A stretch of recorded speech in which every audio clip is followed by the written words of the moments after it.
The love of money is the root of all evil.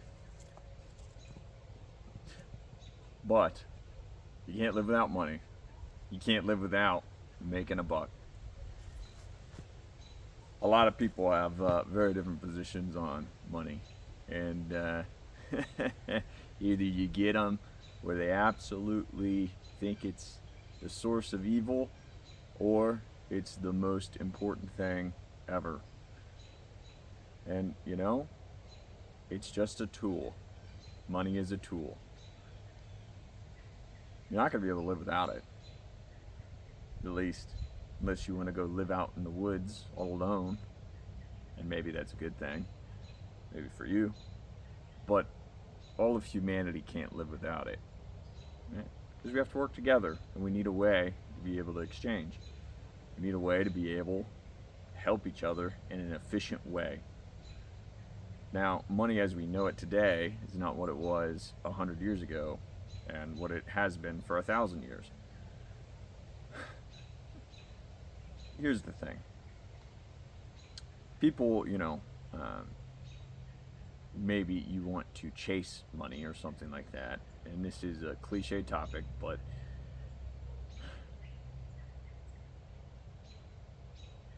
everyone thinks in very hyperbolic terms about money. Either I need to be rich and the richest person, or I need to not focus about money at all.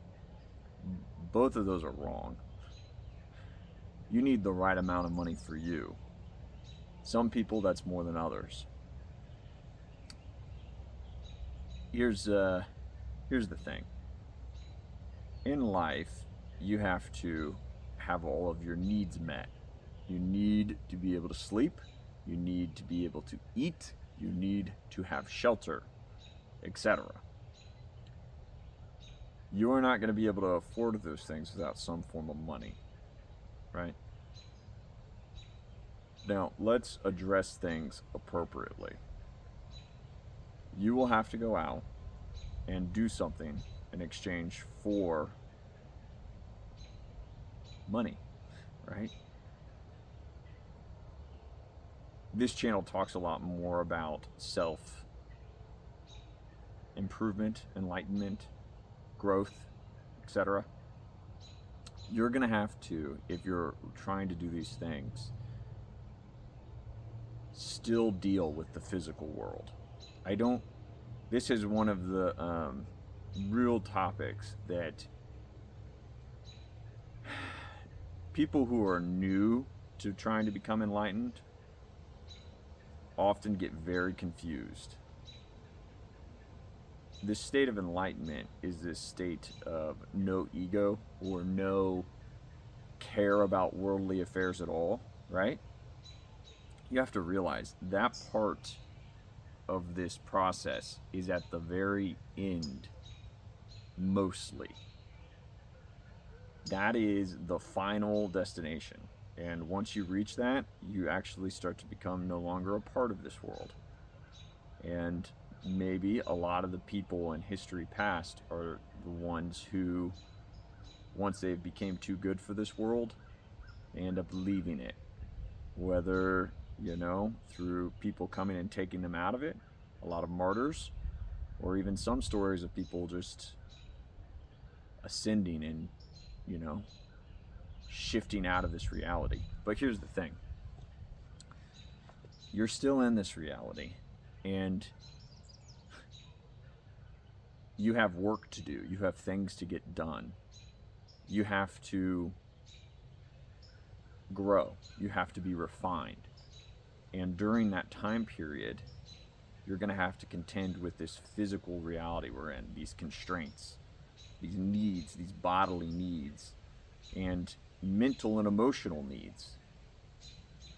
Your physical body is something that's been given to you, and it's something that you have to manage and maintain in all of its needs. Now, you don't want to overconsume, you don't want to overindulge, right? And different people have different levels of that.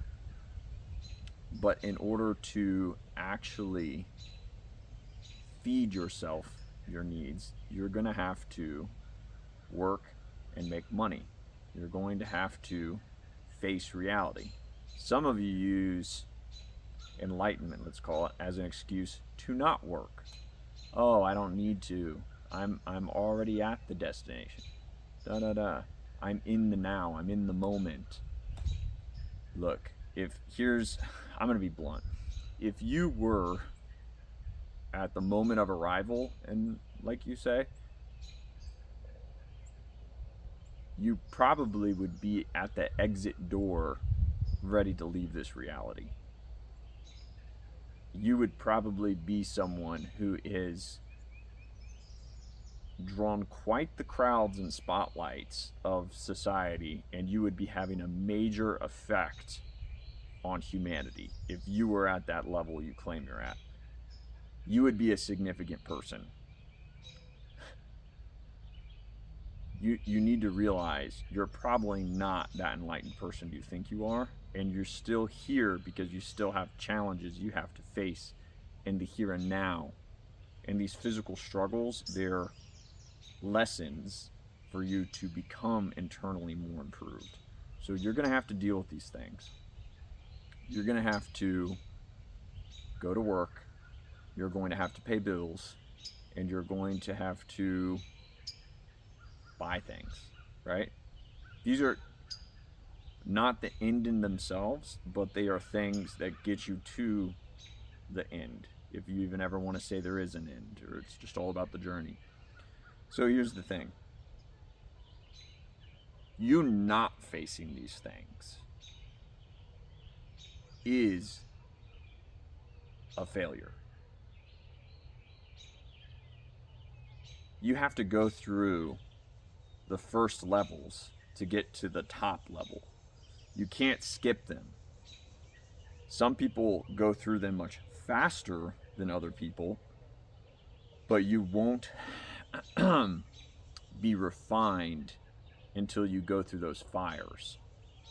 And for many people, just figuring out how to be responsible for themselves, how to actually take their own needs into their authority and not be a burden on others, is a lesson they haven't learned yet. So what I'm getting at here is with money, right? Think of it not as this pursuit of greed or this pursuit of,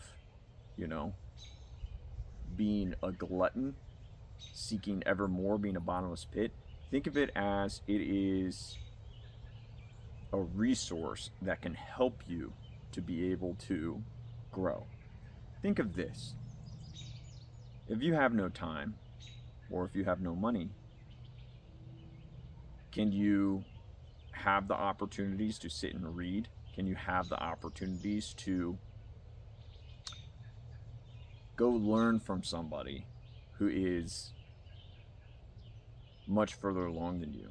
Wouldn't it be great if instead of having to read a book or watch a YouTube video, etc., you could pay to travel, to go meet somebody that is an expert in something, and maybe pay them for some of their time to help teach you how to become better?